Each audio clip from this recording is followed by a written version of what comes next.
کچھ لوگ ایسے ہوتے ہیں جن کا اٹھنا بیٹھنا چلنا پھرنا بڑا مرتب سا ہوتا ہے۔ میں نے کہا حضور کے ہر صحابی کی شان وراء الورا ہے، لیکن سیدنا فاروق اعظم نے جس انصاف سے، جس حسن سے، جس حسن کاری سے اور جس طرح بھرپور معمور وزادار اور جاندار زندگی گزاری ہے، یہ صرف سیدنا فاروق اعظم ہی کا حصہ ہے۔ بس کچھ لوگوں کا یہ اعزاز ہوتا ہے، تھکے تھکے بھی وقت گزر ہی جاتا ہے، تھوڑا کام کر لیا تھوڑا چھوڑ دیا پھر بھی ٹائم گزر ہی جاتا ہے۔ کچھ لوگ ایسے ہوتے ہیں جو کام کرتے ہیں پر پورا بھرپور کر کے کرتے ہیں، ان کا بھی گزر جاتا ہے۔ زندگی ایک دن ہو یا 100 سال یہ گزر جاتی ہے، اور دوش پہ کملی ہو یا کہ شال یہ گزر جاتی ہے۔ گر امیروں کی بہے اقبال گزر جاتی ہے تو غریبوں کی بہرحال گزر جاتی ہے۔ تو اس نے تو گزر جانا ہے، لیکن اگر کوئی بھرپور کر کے گزارے تو اس میں مزہ ذرا زیادہ ہوتا ہے۔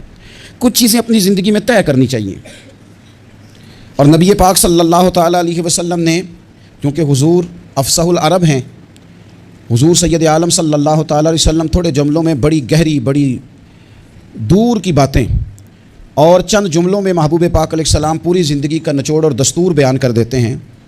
اسی طرح کی ایک حدیث جامع ترمذی میں موجود ہے۔ حضرت ابو ہریرہ رضی اللہ تعالیٰ عنہ فرماتے ہیں کہ نبی پاک صلی اللہ تعالیٰ علیہ وسلم نے ایک دفعہ فرمایا تھا کہ کون ہے جو مجھ سے 5 باتیں سیکھ لے اور پھر ان پر عمل کرے، اور پھر ہو سکے تو یہ باتیں آگے بھی پہنچائے۔ 5 باتیں سیکھے، ان پر عمل کرے، یا اس کو سکھائے جو اس پر عمل کرے۔ تو حضرت ابو ہریرہ رضی اللہ تعالیٰ عنہ کہتے ہیں میں نے آگے بڑھ کے عرض کی یا رسول اللہ میں ہوں نا، آپ حکم کریں 5 باتیں کون سی ہیں؟ اللہ کے پیارے رسول صلی اللہ تعالیٰ علیہ وسلم نے فرمایا اللہ تعالیٰ کی حرام کردہ چیزوں سے بچ جاؤ، سب سے بڑے عبادت گزار بن جاؤ گے۔ پھر نبی پاک صلی اللہ تعالیٰ علیہ وسلم نے دوسری بات ارشاد فرمایا اللہ تعالیٰ کی تقسیم پہ راضی ہو جاؤ، سب سے بڑے غنی بن جاؤ گے۔ پھر حضور نے تیسری بات ارشاد فرمایا اپنے پڑوسی سے حسن سلوک کرو، مومن بن جاؤ گے۔ چوتھی بات ارشاد فرمایا لوگوں کے لیے بھی وہی پسند کرو جو اپنے لیے پسند کرتے ہو، تو بہترین مسلمان بن جاؤ گے۔ پھر حضور سید عالم صلی اللہ تعالیٰ علیہ وسلم نے 5ویں اور آخری بات ارشاد فرمایا زیادہ ہنسا نہ کرو، زیادہ ہنسنے سے دل مردہ ہو جاتا ہے، دل مردہ ہو جاتا ہے، زیادہ نہ ہنسا کرو، کبھی کبھی رویا بھی کرو۔ اور قرآن حکیم فرماتا ہے کثرت سے رویا کرو، تھوڑا ہنسا کرو۔ بہت زیادہ ٹھٹھا کرنا، بہت زیادہ مذاق کرنا، زندگی میں ہر وقت کسی نہ کسی شغل میلے کے لیے تیار رہنا، یہ دلوں کو سخت کرتا ہے۔ ہم سمجھ رہے ہوتے ہیں کہ تھوڑی دیر کے لیے خوش ہو رہے ہیں، خوش طبی کر رہے ہیں، اس سے اندر کی کیفیات پتھر ہو جاتی ہیں۔ یہ حضور خود ارشاد فرماتے ہیں الجھے ہوئے لوگوں سے گریزاں نہ ہوا کر، اور حالات کی قبروں کے یہ کتبے بھی پڑھا کر، ہر وقت کا ہنسنا تجھے برباد نہ کر دے، تنہائی کے لمحوں میں کبھی رو بھی لیا کر۔ کبھی کبھی رونا بھی چاہیے، اور رونا کئی دفعہ بڑا فائدہ دیتا ہے۔ عاشق دا کام ہی رونا تونا ہے، تے بنا رویوں نہیں منظوری، یہ عاشق سدا ہی روندے رہندے پاویں وصل ہوئے تے پاویں دوری۔ تو ان 5 باتوں کو ضرور یاد رکھیں، یہ انسان کو بڑا فائدہ دیتی ہے۔ سیدنا فاروق اعظم رضی اللہ تعالیٰ عنہ کی بات عرض کر رہا تھا، انہوں نے کچھ اسی طرح سے انہی چیزوں میں انہوں نے اپنے آپ کو تھوڑا سا مضبوط کر لیا تھا۔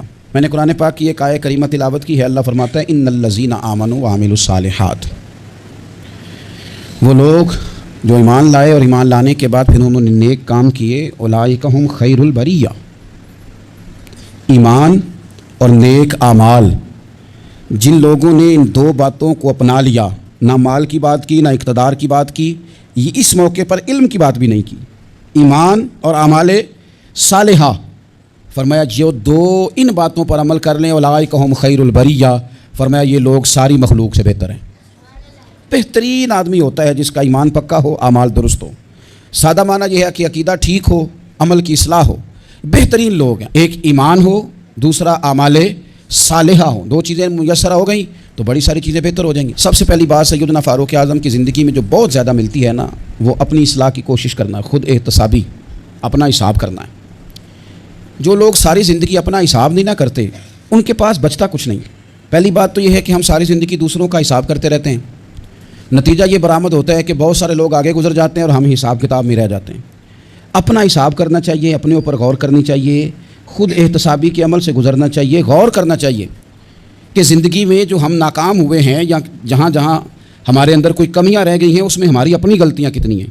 جو لوگ اپنا احتساب کرنے کے عادی ہو جاتے ہیں دوسروں پہ ڈال کے، تو بڑا آسان ہے وقت گزار لینا، لیکن اپنا احتساب کرنا۔ ایک دن حضرت ابو درداء رضی اللہ تعالیٰ عنہ فرماتے ہیں کہ میں باغ میں گیا تھا تو درخت کے پیچھے سے حضرت عمر کی آواز آ رہی تھی، تو میں پلٹ کے پیچھے گیا تو حضرت عمر اپنے آپ سے باتیں کر رہے تھے۔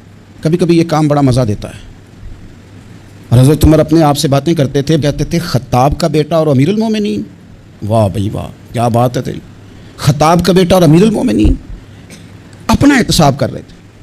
اور درجنوں اور بیسیوں جگہ آپ نے یہ لفظ ارشاد فرمائے کہ میں تو اونٹ چرانے والے کا بیٹا ہوں۔ جو لوگ اپنا محاسبہ نہیں نہ کرتے ان کی تعمیر رک جاتی ہے، ساری زندگی گزر گئی لیکن اپنا محاسبہ ہی نہیں کیا، اپنے اوپر غور ہی نہیں کیا۔ من عرف نفسہ فقد عرف ربہ، جو اپنے آپ کو پہچان جاتا ہے وہی رب کو پہچانتا ہے۔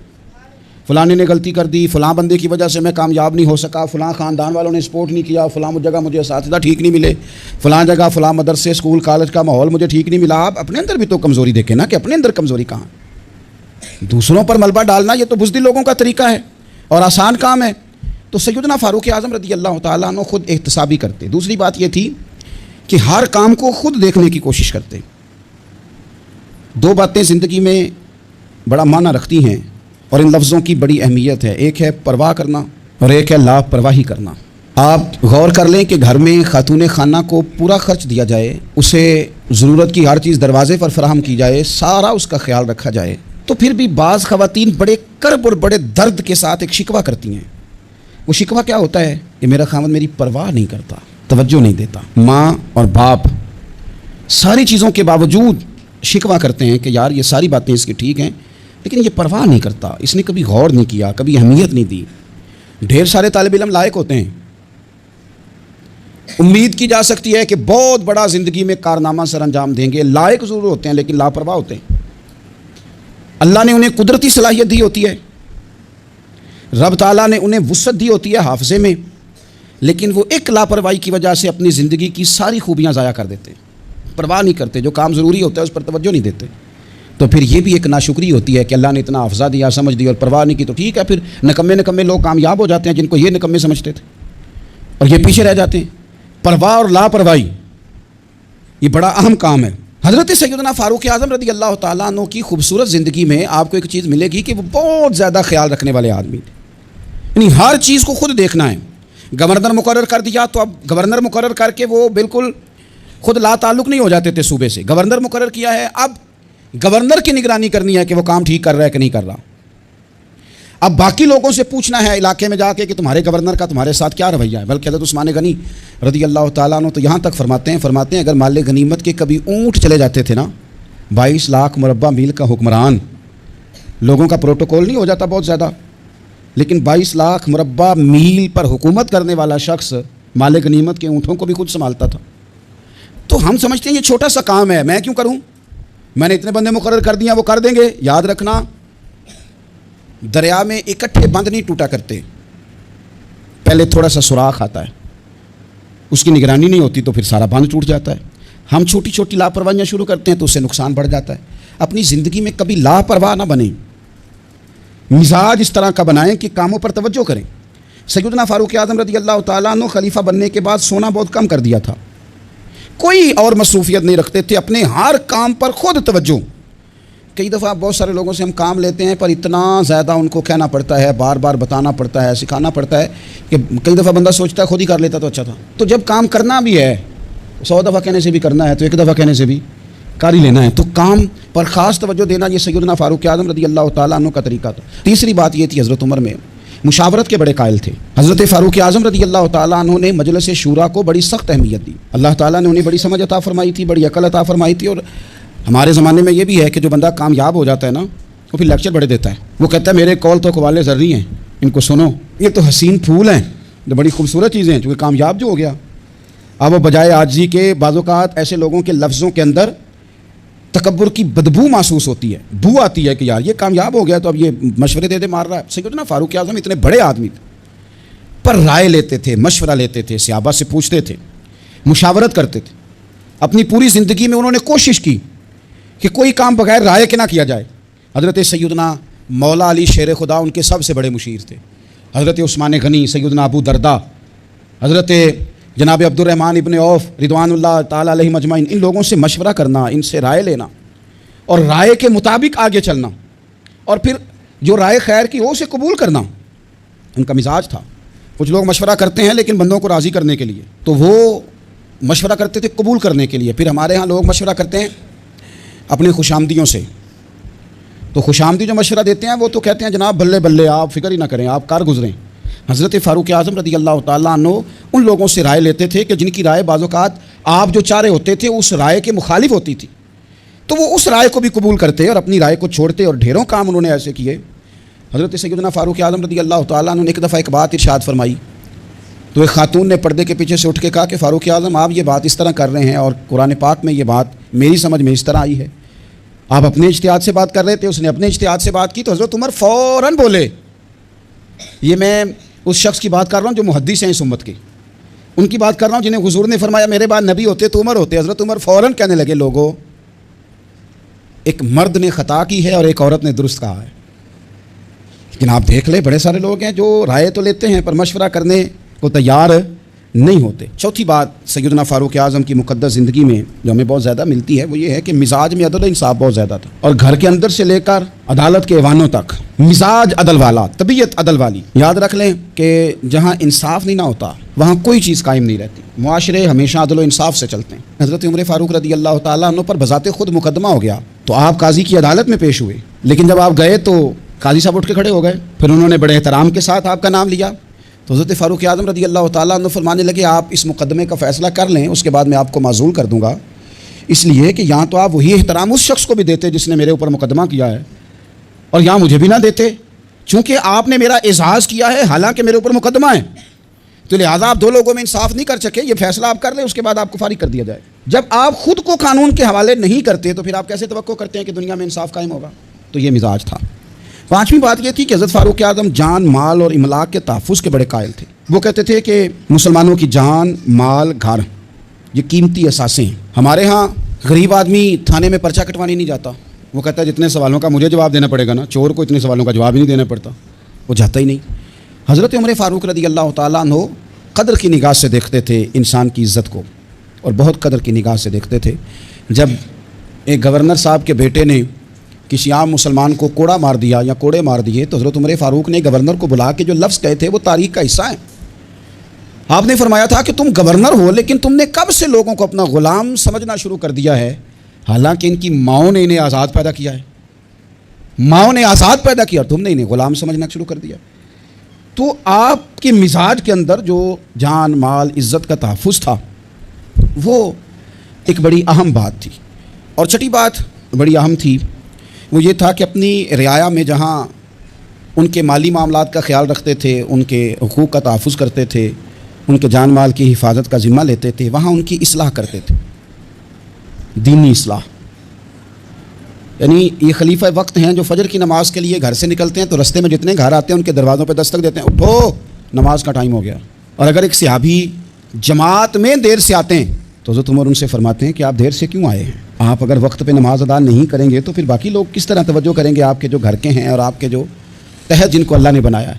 تو لوگوں کی اصلاح کرنا، دینی روحانی جذبہ ان کے اندر بیدار کرنا، انہیں اللہ اور اس کے رسول صلی اللہ تعالیٰ علیہ وسلم کی بارگاہ کے ساتھ جوڑنا، یہ بھی سیدنا فاروق اعظم رضی اللہ تعالیٰ عنہ کا طریقہ تھا. ایک اور اہم بات، اگر خلیفہ حق پہ ہو، دیانتدار ہو، اسلامی دینی شرعی اصولوں کے مطابق چلاتا ہو تو پھر اس کی اطاعت بھی ضروری ہوتی ہے. حضرت فاروق اعظم عملی نفاذ کے بھی بڑے قائل تھے. ایسا نہیں ہے کہ کوئی بندہ شترے بے مہار ہو جائے، قانون کی پابندی نہ کرے. فرماتے تھے اگر ہم غلط ہیں تو ہماری اصلاح کرو، اگر ہم ٹھیک ہیں تو پھر تمہیں اطاعت کرنی ہے، تمہیں پیچھے چلنا ہے، تمہیں قانون کی پابندی کرنی. اس حوالے سے بھی ان کا درہ ہمیشہ کھڑا رہتا تھا کہ کسی شخص کو اطاعت سے نکلنے کی اجازت نہیں ہوگی. قانون کی، دین کی، شریعت اسلامیہ نے جن کو اولو الامر قرار دیا ان لوگوں کی اتباع، ان لوگوں کی فرما برداری بھی ضروری ہوگی، اطاعت بھی ضروری ہوگی.